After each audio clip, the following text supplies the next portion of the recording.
Hello, dear group number 10, and dear tutor Dina Esperanza Bonilla. This is my collaborative activity, my YouTube video. My name is Yatside Galvis Moreno.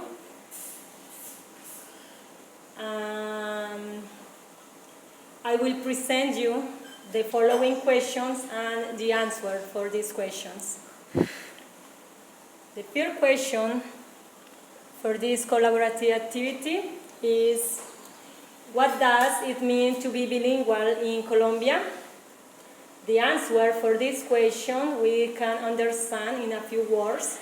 We can say that Colombia be bilingual means speaking English. One of the main themes to reinforce this contribution is because the English language is a common language.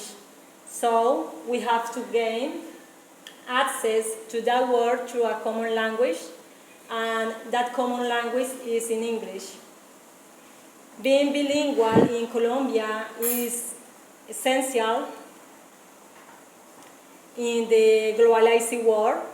In Colombia, English is considered a foreign language. The Ministry of Education has established as one of the core points of its educational policy the improvement of the quality of the teaching of English.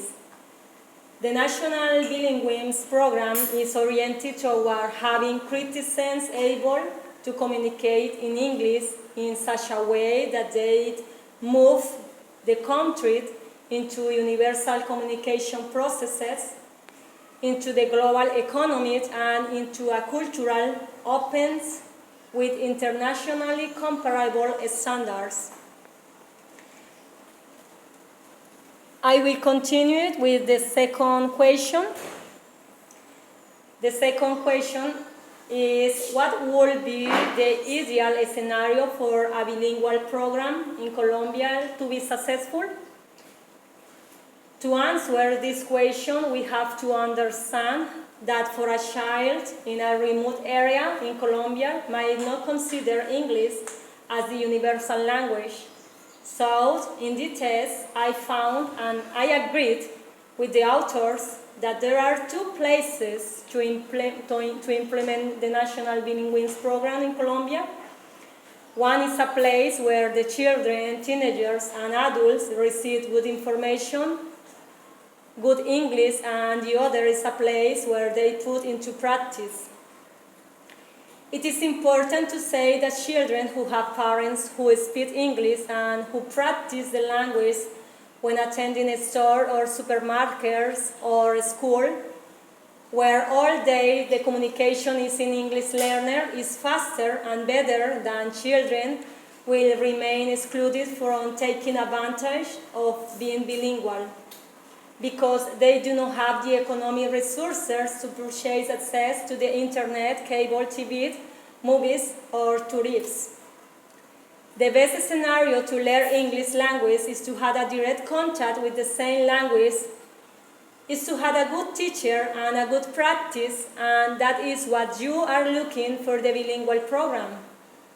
We may assert that as soon as a student registers in public versus private institutions, and different qualities of foreign language education is granted to them, children are being tracked into different paths that will determine their future welfare, opportunities of entrance to higher education, and future role in the knowledge economy. The third question for this collaborative activity is, what is the meaning of students are seen as a monolithic population? That means that all the students have the same level B1. Thus, knowledge of the English language was standardized for this purpose, was achieved be equitable into the knowledge of this language. Since not all have the same opportunities, so in this way, the B1 evaluation will be equal for all. The standard percentages are set with these goals, establishing what students must know and must be able to demonstrate the masteries of a B1 level after finishes 11th grade. The fourth question is, what are the main critics to the National Bilingualism Program? The main critics to the program can be successful is because many children and adolescents do not attend school for different reasons, including destruction of school, recruitment to guerrilla groups, teachers being killed, teachers and children being displaced, urban and rural areas, and the possibilities to have the minimum resources to have a good education.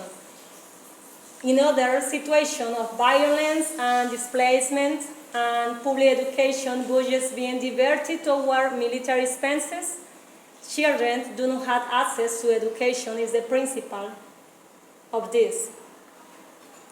And for final question to this collaborative activity is, how is globalization connected to education and language policy in Colombia? The answer for this question is the connection between this education and language reform and globalization processes described in different disciplines.